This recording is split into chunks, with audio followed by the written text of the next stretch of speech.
Bengaluru techie blames language nonsense for moving office to Pune.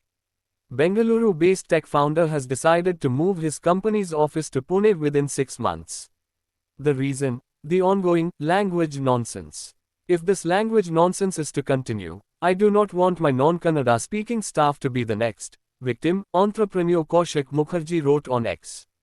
He said the decision stemmed from concerns raised by his employees, adding he agreed to their point of view.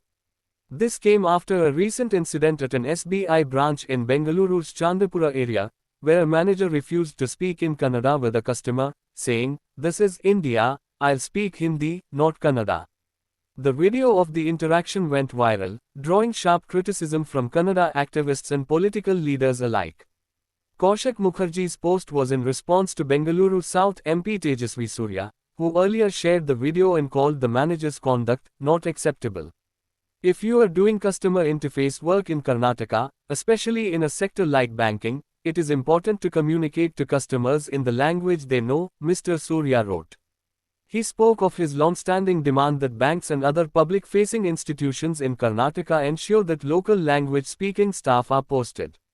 Karnataka Chief Minister Siddaramaiah also weighed in on the SBI incident, calling the manager's behavior strongly condemnable, and urging the Union Finance Ministry to implement cultural and language sensitivity training for banking staff nationwide.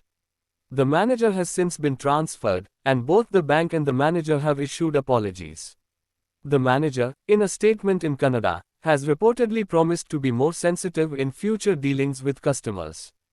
According to the Kannada Development Authority, KDA, there has been a growing trend of non-Kannadigas being posted in public-facing roles in banks.